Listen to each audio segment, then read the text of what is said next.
Raj Chauhan says it doesn't. He's below average Premier League fullback in 2026. This is in response to Trunk, who said, sorry, you're mental if you don't think this has any value for Spurs right now.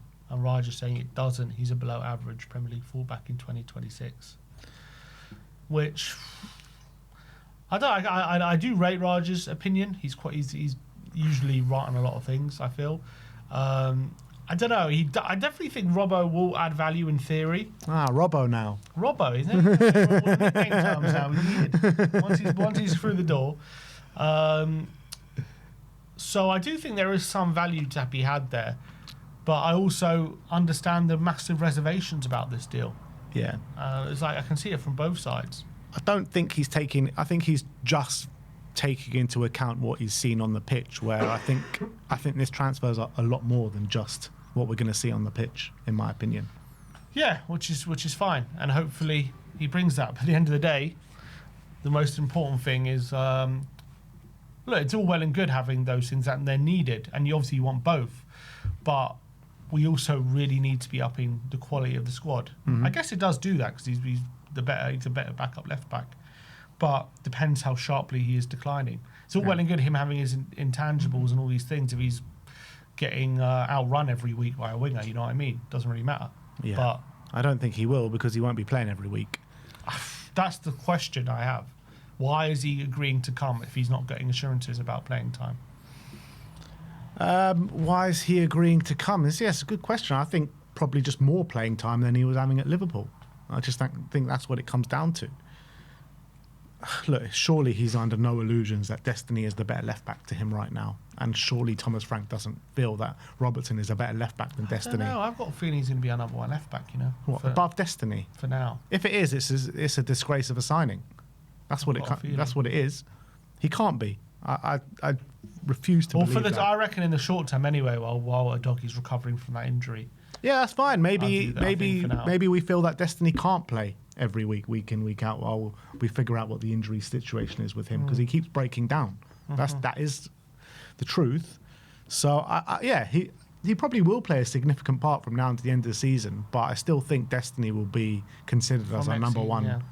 No, even this season will be considered as our number one left back. Brian Daigle, not very happy with this one.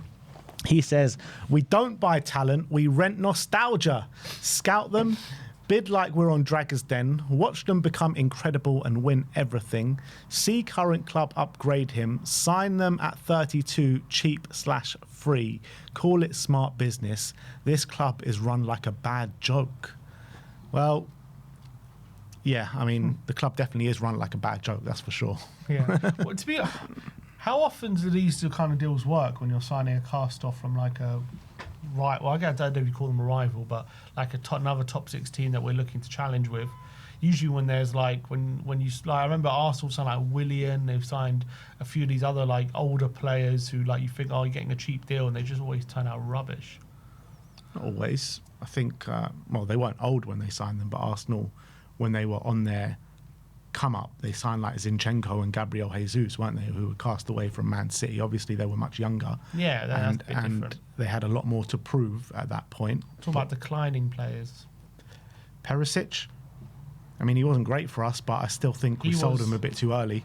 He wasn't a cast off though. He was, I think, wing back of the year when they signed him, wasn't he? Wing back of the year where? In Serie A. Before we signed him. Yeah, and Andy Robertson was Premier League winning left back last season. Yeah, but he was declining last season. Everyone could see it. Yeah.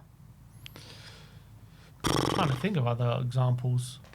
I'm sure the chat is filling them up with them now. There must be some examples of it.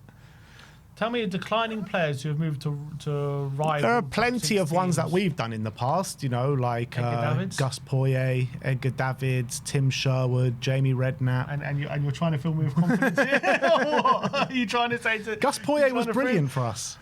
Yeah, but in a crap team, he was good. We're a crap team now, Sim! Well, we don't want to be. Well, obviously we don't want to be. We didn't want to be back then either. Exactly. But Teddy Sheringham was another one as well. Spurs have a history of doing these kind of deals. I don't think like when Spurs are looking at this transfer, they're not saying like this is the answer to our future and this is gonna take us onto the next level and this is going to be an unbelievable signing for us. I think it's an enabler and a learning curve to help some of the young talent in our team kind of progress their careers, and a voice in the dressing room that brings a lot of leadership and experience. I think that's what it is. I don't think it's a player that we're looking at that's going to, be unbelievable for us. That's what I feel. Yeah, I think that's part of the reason. I also think they think he could be a good option for us right now. Yeah, I don't think they think he's like, this is the future, this is the answer. I agree. I think that's part of the logic. But I guess some people would argue, why not just sign a better left back? Yeah, that's. I think in an ideal world, I would want to do that. Like, if you asked me yesterday, would I want to sign Andy Robertson? I'd probably say no. That's the reality. And I probably wouldn't have given it a second thought about bringing in a left back. I want to sign someone who can come in and straight away compete on a level playing ground with Destiny Udogie. But And I think you could do that. But we haven't done. And I'm just saying I see the values of it. I do see the values of it, albeit from a quality perspective, it probably isn't good enough if he's going to play a significant part. All right, let's keep going. Tetrunk, that's one you just went through, right? Yeah. Ali Gold says, Spurs moving forward with Andy Robertson is really interesting. Would be very good signing to inject leadership quality and character into the group. Would also mean left backs galore. Perhaps Sousa does get a loan now or in the summer, or plays initially on the left wing as he settles. There's also some people are saying, does he see Spence now as a left winger? What, after one game? After one game. Is that going to be a position he plays more now that Robertson's coming in? Maybe. I don't know. I hope not, to be honest. I He know looked he good. did well, I know, but he still didn't provide anything in the final third, which he never does. So that's what you need from a winger. The thing is, if Spence is going to be played a bit further forward, I think he'd be better on the right than the left. Yeah. Well, hopefully we start seeing him at right back a bit more now. That's the goal. Porro needs some sort of support. It's crazy what we're doing to him every single game. So hopefully he start getting some support now from Spurs playing on that side. I think that should be the logical conclusion. I think if the logical conclusion of this is we're going to play Spence more on the left wing, I think that's crazy. I think what this is basically just a filler until Sousa's ready. That's what this is. And a replacement for Davis. Yeah. So in that aspect, it's not the end of the world. Yeah, makes sense from that point. Billy T says, I don't mind the Robertson signing, but let's be real. We've all done this window. All we've done this window is replace 2 injured players and bought a kid. Nowhere near enough. And that is... Wait, he's injured? Oh, we replaced 2. Yeah, sorry. Yeah. That's true. Like, this window has been disgraceful, let's be honest. Yeah. We've let go of Brennan Johnson. We haven't brought in an attacking player. We've brought in Conor Gallagher to replace Bentancur. We've brought in Andy Robertson to replace Ben Davis. I mean... That's what we've done. And also now, with Gallagher and Robertson added to the squad, which means there's only room for one more change after the group stage, because in the Champions League squad, because you're only allowed 3 changes. Yeah. That means either Tell is not coming back in, or we're not signing, or the new signing, if we do have a new signing, it isn't coming into the Champions League squad. Yeah. Which is ridiculous, because you'd think... And that means also definitely no Decky as well. So for the 3 changes, you're talking about Robertson for Davis, Gallagher for Bentancur, or another midfielder for Gallagher to come in. That leaves 1 attacking player to come in for Brennan Johnson. Yeah. I guess if you say just Gallagher for Brennan in the swap. Okay. And then whatever new signing happens... I don't know who would come out. Kudus, maybe. Kudus or Bentancur, one of the midfielders, maybe. Yeah. Because we've got so many midfielders. Like, there's probably no point having as many midfielders as we do. I don't know what we're going to do. I don't know. And also, if this Kinski-Hermansen deal goes through, is that going to be one of the changes? Nah. I said it when we were linked to him. There's no chance Hermansen comes into the squad. I don't know. I don't know if you'd want to risk just having 2 keepers. I don't know. I think he'll go with 2 and then one from the youth. Yeah, we've had Brandon Austin and Kinski pretty much on the bench and all European games, haven't we? Mm-hmm. I don't know. It's just a I mess. don't know. The goalkeeping situation's a mess. Mm-hmm. This one from Leanne says, can't understand the rationale behind letting Robertson go. Still a very valuable player on the pitch, and we're already so light on defenders as it is. Add to he's our vice captain and key part of the dressing room. Whether he leaves on a free on the summer, he could still be crucial. So that's a Liverpool fan not happy to see the back of Robertson. And he's still a very valuable player on the pitch as well. So I think a lot of Liverpool fans seem, there's a few more reactions from Liverpool fans. They seem not too happy, it seems. Like the general consensus I've gathered is that they'd rather keep him for another 6 months than let him go to Tottenham, which is interesting from that point of view. And yeah, considering he's a vice captain as well, leaving mid-season to a team like Spurs is a bit odd. Yeah. Especially when in 6 months he can the contract runs out and he can probably go to well, maybe he can go to Tottenham or go to anywhere else. But I can only think he's agreed to leave early if he has assurances that he's going to be playing. I can't think of any other reason. But he will get more playing time. We've already discussed that. Right. But is that a problem? It depends how much more. It depends how much more. I think, like I said before, I don't think they trust Destiny to play every single game and keep up his fitness. That's what it is. So Robertson will come in those games, but I think predominantly Udogie will be our first choice left back. I just think Robertson looks at it and being like, I'm going to be getting more playing time than I was getting at Liverpool. We'll see. I mean, he started how many games he played this season? You said he started 4 in the 13 games in all. He started 4 in the Champions League and 4 in the Premier League. So that's 8 starts this and probably some in the cup as well. Didn't he start against us in the cup? Against Barnsley. Oh, we didn't play them in the cup this year. And he started both games in the Carabao. So 11 games he started this season. Yeah. Is he going to get more than 11 starts between now and the end of the season?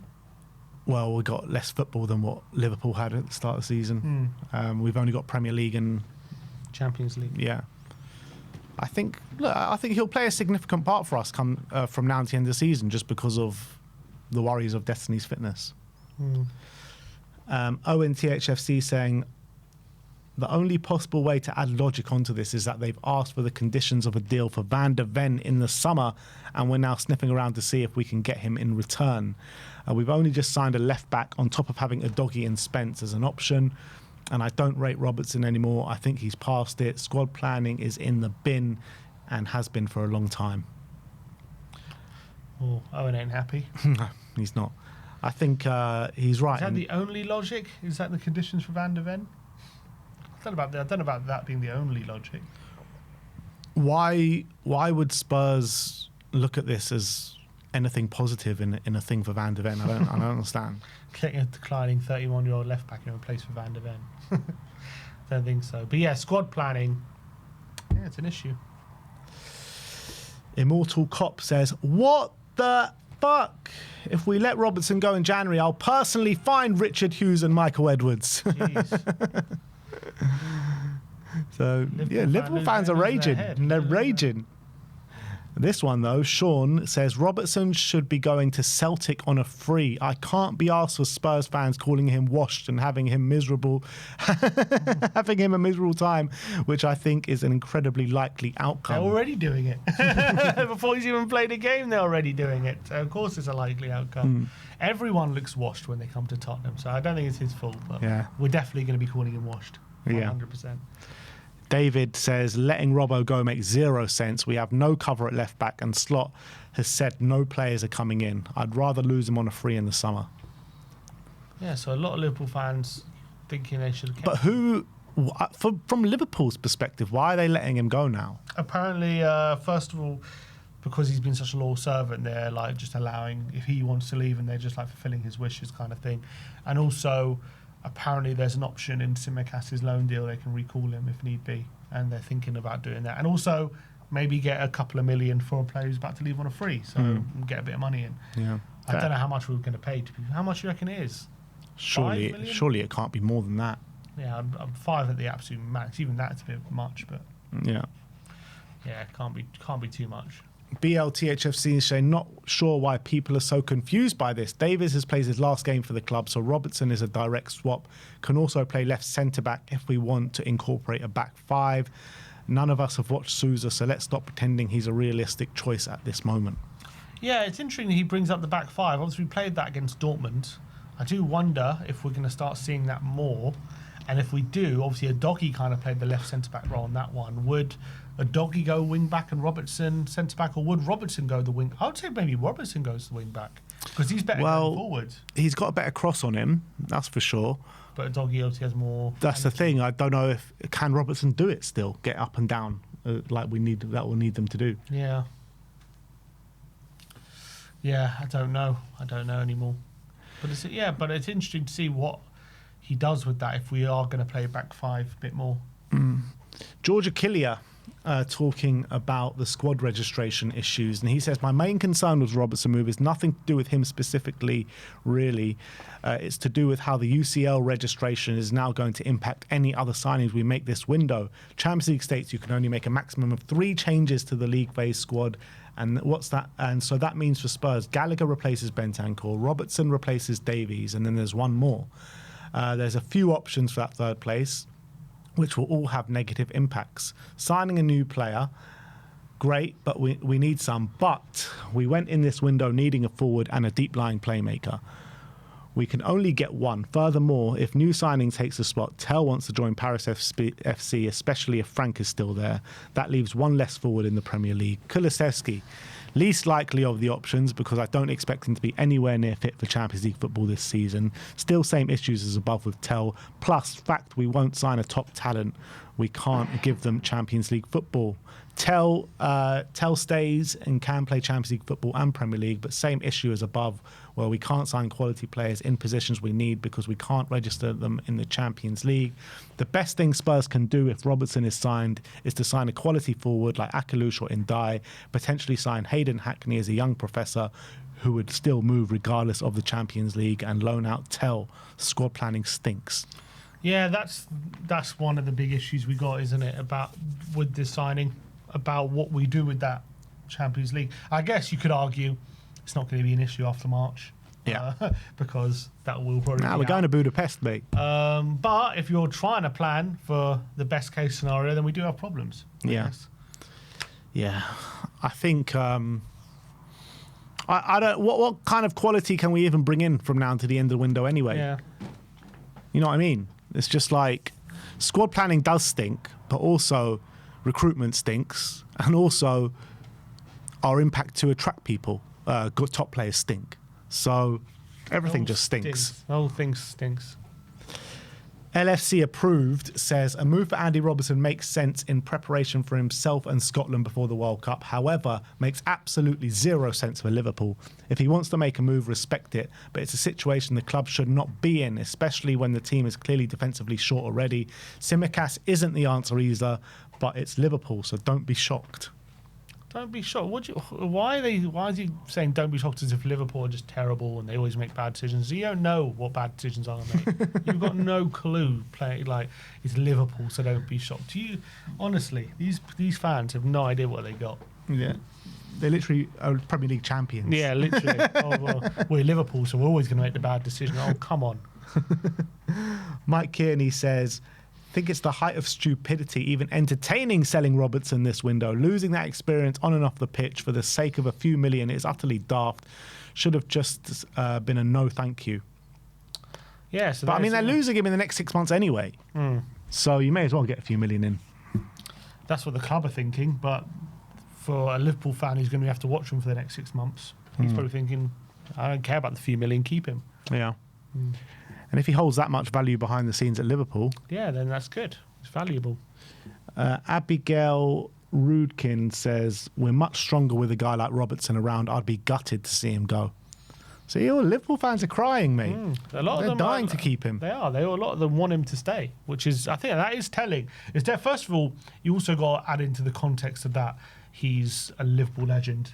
He's been there for a long time. Obviously, it's sad for any legend like that to go. It depends how good or bad they are. It's always going to be sad.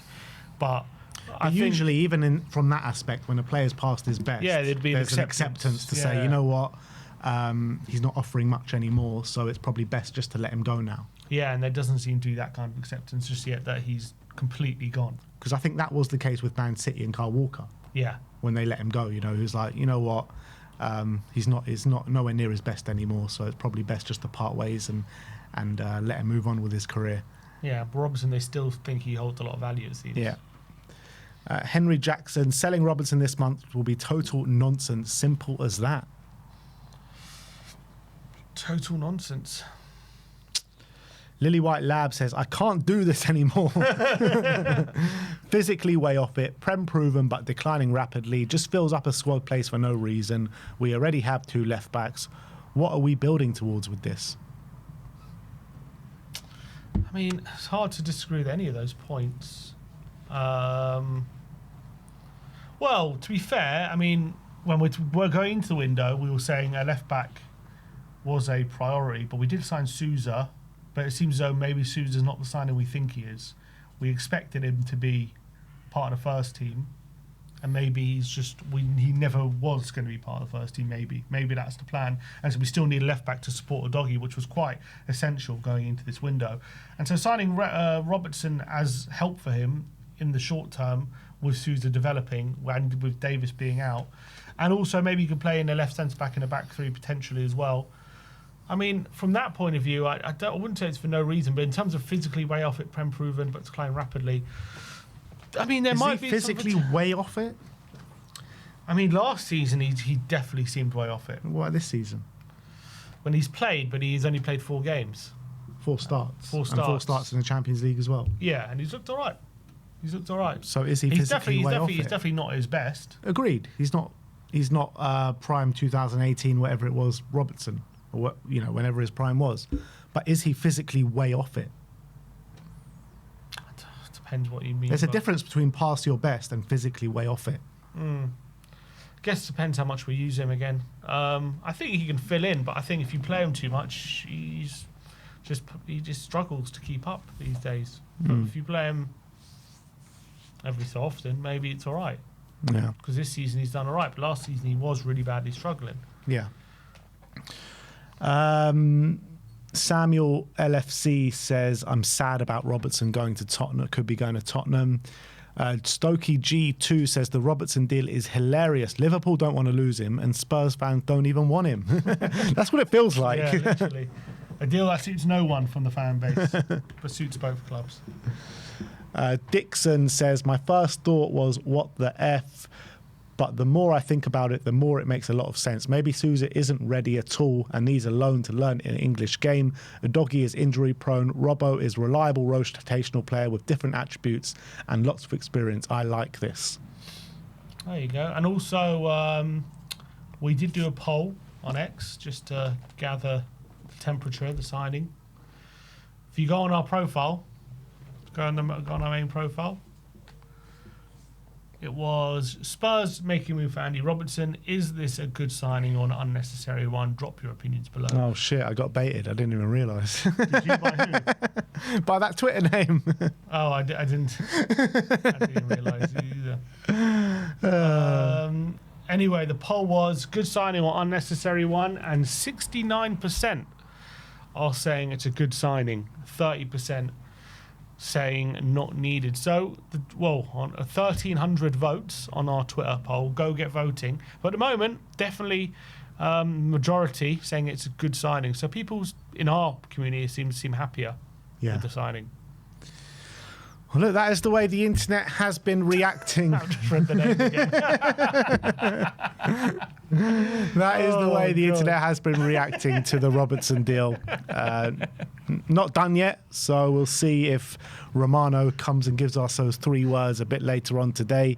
But let us know your thoughts in the comment section below.